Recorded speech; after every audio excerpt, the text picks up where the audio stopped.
நம்மள பல பேருக்கும் தெரிஞ்ச ஐயப்பன் கதை தான் இது. இதுல யாரையும் புண்படுத்துற நோக்கம் எங்களுக்கு இல்ல. எங்களோட கற்பனையில புதுசான ரசனையில இதோ உங்களுக்காக பாருங்க, ரசிங்க.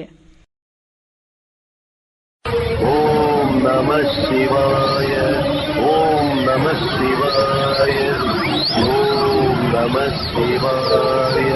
அசுரா கடுமையாக தவம் செய்து கொண்டிருக்கிறான். இது ஆபத்தாயிற்றே. சிவபெருமானிடம் வரம் பெற்று விட்டான் என்றால் மேலோகம் பூலோகம் இரண்டுமே அல்லல் பட வேண்டியதுதான். ஓம் நம சிவாய, ஓம் நம சிவாய.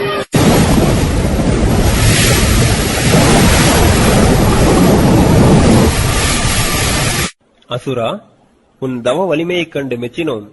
என்ன வர வேண்டும் கேள். மகேஸ்வரா, நான் யார் தலை மீது கை வைத்தாலும் அவரது தலை வெடித்து பஸ்மமாக வேண்டும். பக்தா, அப்படியே ஆகட்டும்.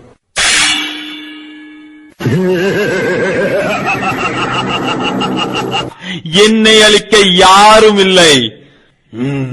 இது யாரிடம் சோதித்து பார்ப்பது? நாராயண நாராயண. நாரதரே, நில்லும். நின்றேன், சொல்லும். என்ன நாரதரே, கண்ணாடி அணிந்துள்ளீர்? பூலோகத்தில் தான் பொல்யூஷன் என்றால் இப்பொழுது மேலோகத்திலும் பொல்யூஷன், எங்கும் டஸ்ட். அதற்கு தான் இந்த கண்ணாடி. ஏனென்றால் சேஃப்டி தான் ஃபர்ஸ்ட். நொண்டி சாக்கு சொல்வதில் உன்னை வெல்ல யார் இல்ல நாரதா. சரி சரி, அதை விடும். அந்த சிவனை கண்டீரா? ஏனப்பா, அவரை ஏன் தேடுகிறாய்? எனக்கு வரம் கொடுத்தார், ஆனால் அவரிடமே நான் சோதித்து பார்க்க போகிறேன். வரம் கொடுத்த மகேஸ்வரனையே பதம் பார்க்க உள்ளாய். இது யாரைத்தான் விட்டது? அவர் இவ்வழியாகத்தான் சென்றார். சரி சரி.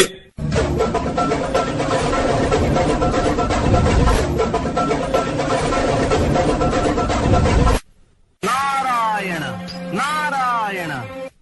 வா நாரதா, என்ன செய்தி? தங்கள் வருகையின் நோக்கம்? ஈஸ்வரா, பரமேஸ்வரா, அசுரா உங்களை தீவிரமாக தேடிக்கொண்டிருக்கிறான். என்னை தேடுகிறானா? எதற்காக? தாங்கள் கொடுத்த வரத்தை தங்களிடமே சோதிக்க விரும்புகிறான். நாராயண நாராயண.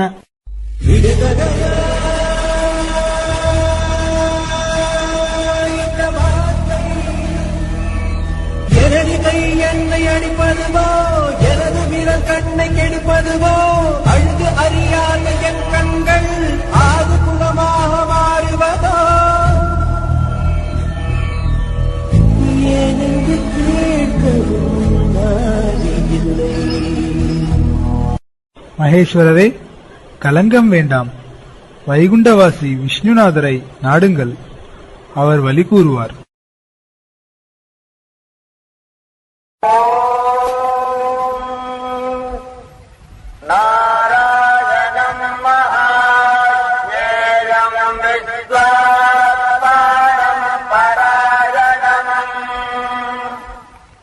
வாருங்கள் மகேஸ்வரா. விஷ்ணுநாதரே, தாங்கள் அறியாதது எதுவும் இல்லை.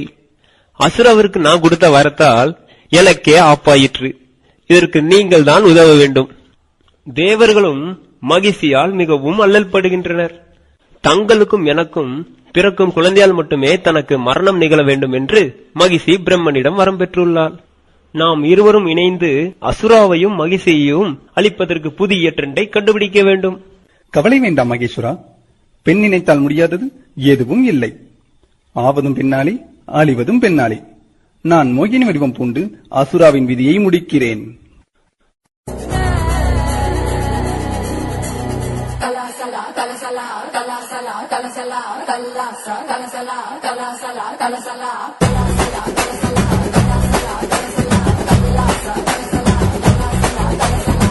வடக்கே கேட்டு பாரு, என்ன பத்தி சொல்லுவா.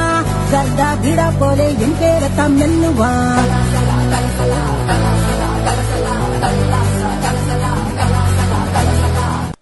அழகியே, உன் அழகில் நான் மயங்கினேன். மணந்தால் உன்னை மட்டும் தான் மணப்பேன்.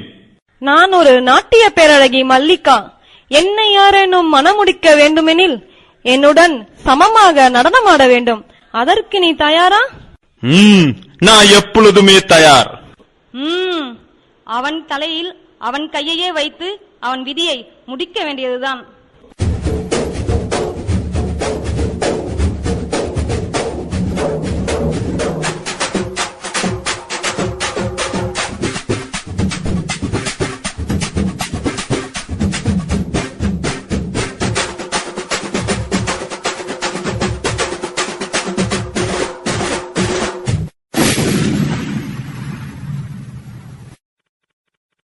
அழகே அழகே அழகின் அழகே நீயடி, உன் அருகே அருகே அழகாய் தொலைந்தேன் நானடி. பயம் முடிக்கும் பத்து நேரா நடடா, கண்ண கட்டி காட்டுல விட்டுடா, அவன் ஒரு வம்புடா. ஹாய் மல்லிகா, சிவம். நான் இத சொல்லி ஆகணும். நீ அவ்வளவு அழகு. இங்க எவனும் இவ்வளவு அழகா இவ்வளவு அழகா பார்த்துக்க மாட்டாங்க. முன்தினம் பார்த்தேனே, பார்த்ததும் தோற்றேனே, சல்லடை கண்ணாக நெஞ்சுமும் புண்ணானதே. இத்தனை நாளாக உன்னை நான் பாராமல் எங்குதான் போனேனோ, நாட்களும் வீணானவே. வானத்தில் நீ வெண்ணிலா, இயக்கத்தில் நான் தெய்வதா. இப்போது என்னோடு வந்தால் என்ன, ஊர் பார்க்க ஒன்றாக சென்றால் என்ன.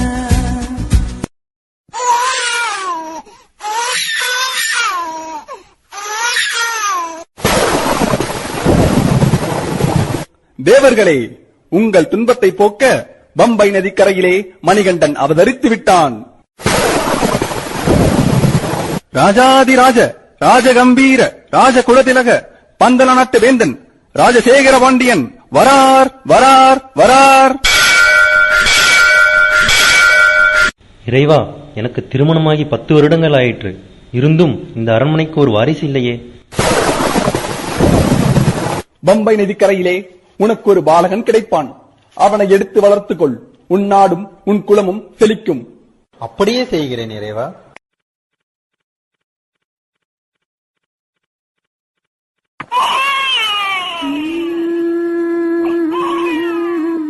மன்னவா மன்னவா மன்னாதி மன்னனல்லவா, நீ புன்னகை சிந்திடும் சிங்கார கண்ணனல்லவா. மழலைகள் யாவும் தேனும் மரகத வீணைதானும், மடியிலே ஆடும் பூந்தேரோ அன்னை மனம்தான் பாடுவாரோ. யார் அங்கே? மணிகண்டனை சற்று உறங்க வையுங்கள்.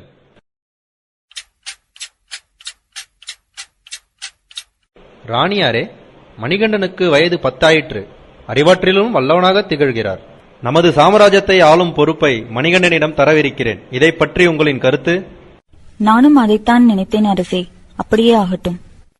மணிகண்டரே, மணிகண்டரே, சற்று இங்கே வாருங்கள். கூறுங்கள் அரசே. நம் நாட்டு மக்களுக்கு ஒரு நற்செய்தி. இந்த வளமைக்க பந்தலா நாட்டின் அரசனாக மணிகண்டனை முடிசூட்ட உள்ளேன். மன்னா, ஒரு நற்செய்தி. நீங்கள் தந்தையாக போகிறீர்கள்.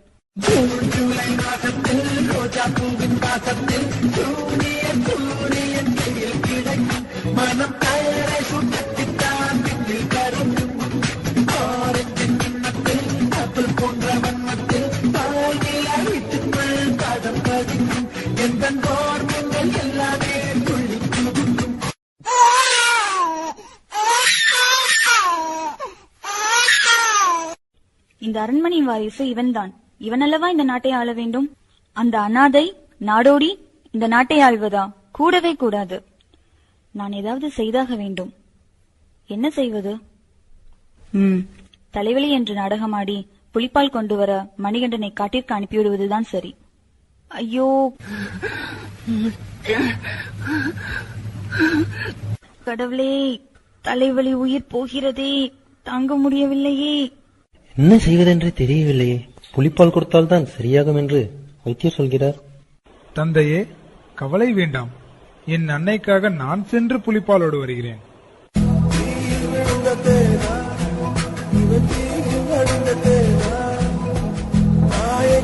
காக்கும் மகனாயும் தாயுமானவனா.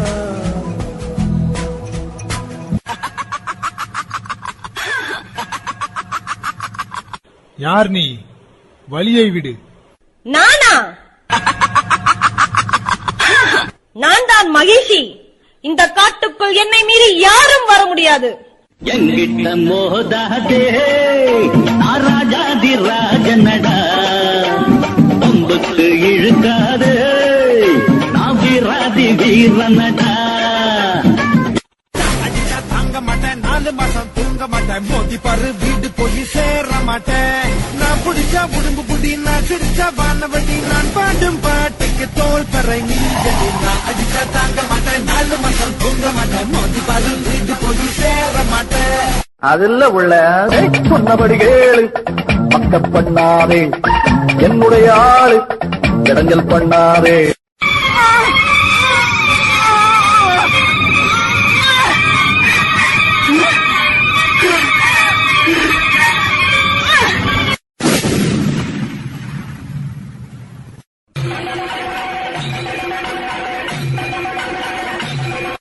வாருங்கள் மணிகண்டரே, நான் தான் தேவேந்திரன். நான் உங்களுடன் வருகிறேன். மணிகண்டா, நீ சாதாரண பாலகன் அல்ல, நீ தெய்வ குழந்தையப்பா. நீ காட்டிற்கு சென்ற பிறகுதான் ராணியின் சதித்திட்டமே எனக்கு தெரிய வந்தது. என்னை மன்னித்து விடுங்கள் ஐயா, என்னை மன்னித்து விடுங்கள். அறியாமல் தவறு செய்து விட்டேன். என்னை மன்னித்தருளுங்கள் தெய்வமே. மன்னரே, இனிமேல் நான் இங்கு இருப்பது சரியல்ல. நான் எனக்கென்று ஒரு இடம் அமைத்துக் கொள்ளப் போகிறேன். ஆம், நான் விடும் இந்த அம்பு எங்கே செல்கிறதோ அதுதான் நான் வசிக்கப் போகும் இடம். எனக்கு உத்தரவு விடுங்கள், நான் சென்று வருகிறேன். மணிகண்டா, இனிமேல் உங்களை காண முடியாதா? முடியும். கார்த்திகை மாதம் மாலை அணிந்து காடுமலைகளெல்லாம் கடந்து 18 விதிமுறைகளையும் பின்பற்றி வரும் எமது பக்தர்களுக்கு நான் மகர மாதத்தில் காட்சியளிப்பேன். அவர்களுக்கு சகல நலன்களையும் கொடுப்பேன். நான் சென்று வருகிறேன். பள்ளிக்கட்டு சபரிமலைக்கு கல்லும் முள்ளும் காலுக்கு மெத்தை சுவாமியே